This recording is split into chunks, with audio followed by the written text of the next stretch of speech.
Coach Kincade, and I'm the 5th and 6th grade PE teacher here at East Hills, and I'm fixing to read Chapter 5. Chapter 5 starts out with the competition, and the definition says rivalry in the marketplace. Dinner that night at the Treshkis was quiet, so the explosion that followed seemed especially loud. It was Jesse's turn to clear and scrape the dishes. Evan's turn to wash and stack. Evan looked at the pile of dirty plates on his left. Jessie was ahead. She was always ahead when it was her turn to clear. But tonight it felt like she was taunting him. To Evan, every plate scraping sounded like, "Can't keep up, can't keep up." Evan was scrubbing the casserole pan when Jessie stacked the last dirty dish by his elbow. Then she stuck her hands under the faucet to rinse without even saying "excuse me," and shook her hands practically right in Evan's face and said, "So how much money did you make?" That was it. He couldn't hold it any longer. "Why'd you do it, huh? Why'd you have to ruin the one thing I had going?" For a second, Evan wasn't sure if he meant the lemonade stand or Megan Mortree. In a mixed way, he meant both. And there was no way he was going to tell Jessie that after paying back his mother for the 4 cans of lemonade, 1 can of grape juice, and 1 bottle of ginger ale. She'd been pretty irritated when she came down from the office and there wasn't a single cold drink in the house. He had walked away with $2.11. On top of that, he was pretty sure Scott had kept the $5 bill they earned. Well, what was Evan supposed to do? Ask Scott to turn his pockets inside out? Evan hadn't kept track of the sales, so he couldn't be sure. "Why'd I do it? Why'd you do it? Why'd you invite the jerk over for a lemonade stand?" shouted Jessie. "And how come you wouldn't let me play? You're the one who was mean." "You're such a show-off," said Evan. "You always have to let everyone know that you're the smart one." "I wasn't showing off. I was just trying to have a little fun." "Is that against the law? You won't do a lemonade stand with me." "Then I won't do a lemonade stand with you. I'll do one with my friend Megan instead." "You cannot be her friend. You cannot be her friend," shouted Evan. "Why not?" "Because you're a little kid. You don't even belong in the 4th grade, and because you're just an annoying, show-off pest and no one likes you." The words felt like disgusting spiders running out of his mouth. They were horrible, but it felt so good to get rid of them. Then Evan saw Jessie's lip tremble. Uh-oh. Jessie was a howler. She didn't cry often, and she didn't cry long, but when she did, it was loud. Mom would come down from her office. Evan would catch the blame. Unfair. But Jessie didn't get let loose. Instead, she stood as tall as her runty height would allow and said, "Megan likes me. She invited me over to her house tomorrow. We're going to make another lemonade stand and earn twice what we did today." Oh, that was it? She was going to ruin everything. Show him up right in front of Megan, even before the school year started. Make Megan think he was just some stupid loser who couldn't even beat out his baby sister at a lemonade stand? Evan boiled over. "I wouldn't count on it, Jessie," he said. Jessie hated that nickname, and Evan only used it when he had to. "I'm going to have a lemonade stand every day until school starts, and I'm going to earn $100 by the end of the summer. Enough for an iPod." "Oh, please.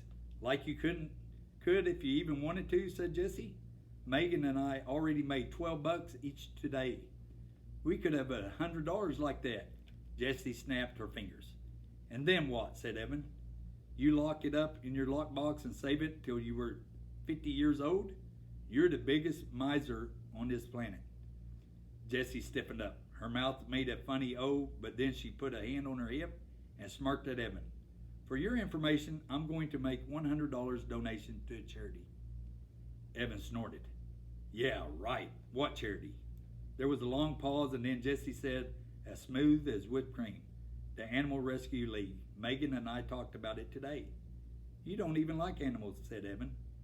"Everybody likes animals," shouted Jessie. "And I'm going to give them $100, so you can't ever call me a miser again." "I hope I never have to talk to you again," shouted Evan. "Hey," a sharp voice called from the stairs. Miss Tresky had a pencil stuck in her hair and a worried look on her face.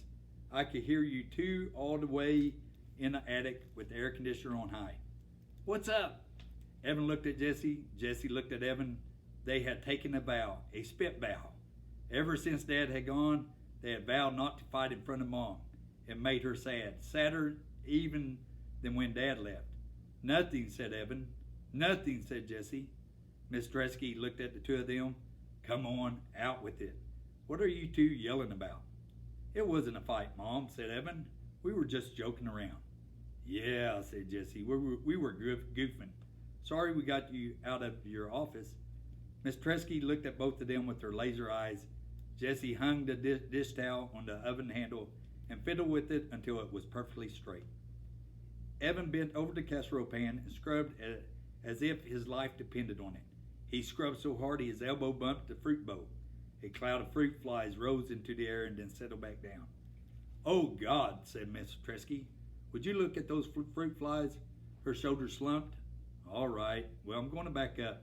Can you guys handle showers and reading? And then I'll be down to tuck and turn off lights. Sure, Mom, said Jesse. No problem, said Evan. Miss Tresky disappeared upstairs. Jesse turned to Evan at the sink. Let's make a bet, she said. Whoever earns $100 wins, and the loser has to give all their earnings to the winner. Evan shook his head. Not fair, he said. You've already got money saved up. That money doesn't count, said Jesse. We'll start with today's earnings, and it's all got to be from selling lemonade. No mowing lawns or sweeping on the garage, out the garage, or anything else. Oh, what if neither one of us makes 100, said Evan, not liking the sound of this deal. Then whoever makes the closest to 100 wins. And even if we both make over 100, whoever makes the most money wins the bet. When do we count up the money? Asked Evan. Jesse thought about that. Sunday night, right before the fireworks. She looked straight at Evan. Huh? What'd you say? Evan didn't like bets. He really wasn't that into competition. He loved to play basketball and always gave it his all. But winning or losing, it didn't make much difference to him. He just liked to play. But this was different. This mattered. If he didn't beat Jesse at his best, if he couldn't win against his little sister in the lemonade war, then Evan thought of the school year stretching in front of him. It was all over. He might as well just give up on everything right now. It's a bet, $100 by Sunday night. Winner takes all.